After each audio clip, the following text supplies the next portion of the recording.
बिस्मिल्लाहिर्रहमानिर्रहीम। लाखों दरूद पाक हज़रत मोहम्मद सल्लल्लाहु अलैहि वसल्लम और आप सल्लल्लाहु अलैहि वसल्लम की आल पर। अस्सलामु अलैकुम। मेरा नाम इफ्तिखार अहमद है और आप मेरा यूट्यूब चैनल नॉलेज देख रहे हैं। नूर जहाँ की अनसुनी कहानियाँ की सीरीज़ में आज की वीडियो का अनवान है 1965 की जंग। आपने बड़ों से 1965 की जंग का जिक्र सुना होगा, जब पूरी कौम अपने दिफा के लिए एक हो गई थी। फील्ड मार्शल अयूब खान तो इस जंग में कारकर्दगी का आधा क्रेडिट नूर जहाँ को दिया करते थे। मोर्चों से लेकर बंकरों तक मैडम के गाने गाए जंगी तराने कोने कोने में गूंज रहे थे। कहते हैं कि इन तरानों ने हथियारों से बढ़कर काम किया। ए पुत्र हटाते नहीं विक दे, ए राहे हक के शहीदों, रंग लाएगा शहीदों का लहू। एक तवील फहरिस्त है तरानों की जो कौम का जोश बढ़ा रहे थे।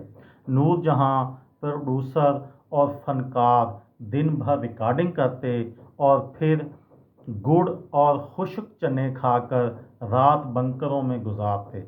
जब जहाज़ आने पर सायरन बजता तो सब छुप जाते, मगर नूर जहाँ काम बंद नहीं करती। वो कहती थीं कि मरेंगे तो यहीं मरेंगे। एक रोज़ पता चला कि महाज पर जवान शहीद हुए हैं तो सूफ़ी तबस्सुम ने ए पुत्र हटाते नहीं विक दे लिखा। जब ये गाना तैयार हुआ तो मैडम और सूफ़ी तबस्सुम समेत हर कोई रो रहा था। आखिरी दिनों में जनरल परवेज़ मुशर्रफ नूर जहाँ की अयादत को आए और बोले, मादाम मैंने आपके जंगी तराने सुनकर जंगें लड़ी हैं।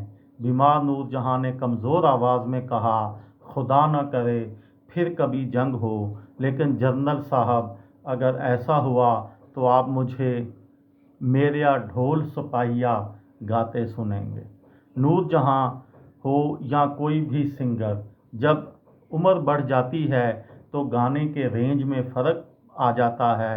ये सिर्फ मलका तरन्नुम नूर जहाँ के गाने हैं में ही नहीं, इसी तरह लता मंगेशकर जब गा रही थीं, 50+ हो गई थीं, तो वो भी म्यूज़िक डायरेक्टर को कहती थीं एक सुर नीचा कर लें। इनके मास्टर अब्दुल्ला से भी इस बात पर कई बार इख्तलाफात हुए। जंगें दो थीं और आवाज़ एक। 65 में नूर जहाँ के तराने जवानों का लहू गरमा रहे थे, तो 71 की जंग में उनके गाने फौजी डिक्टेटर जनरल यहिया खान को दीवाना बना रहे थे। 65 में कौम एक हुई तो 71 में बट गई और फिर मुल्क दो टुकड़े हो गया। असल में नूर जहाँ जनरल रानी की बहुत अच्छी दोस्त थीं। यहिया खान बड़ा वोमेनाइज था। उन्होंने मैडम रानी को बुलाया और खुश करने के लिए हर बार नई से नई लड़की भेजी। जनरल यहिया खान ने फिर बहती गंगा में हाथ धोए, ये तो अल्लाह को ही पता है। बहरहाल जनरल ज़िया साहब भी बुलाते थे। जनरल ज़िया ने कहा, आप जो हुक्म करें, मगर उनके मुरासम कुछ और तरह के थे। उनके मुरासम कुछ और लोगों के साथ ही जो आपको ना पता हो। मिसाल के तौर पर मिनिस्टर्स और पॉलिटिशियंस भी कुछ ऐसे हैं, मैडम नूर जहाँ को नहीं बुला सकते। ये थी मेरी आज की वीडियो। किसी दोस्त को, किसी भाई को, किसी बहन को फ़ायदा हो तो मुझे दुआओं में याद रखिएगा। दिल दिल पाकिस्तान, जान जान पाकिस्तान। अस्सलामु अलैकुम।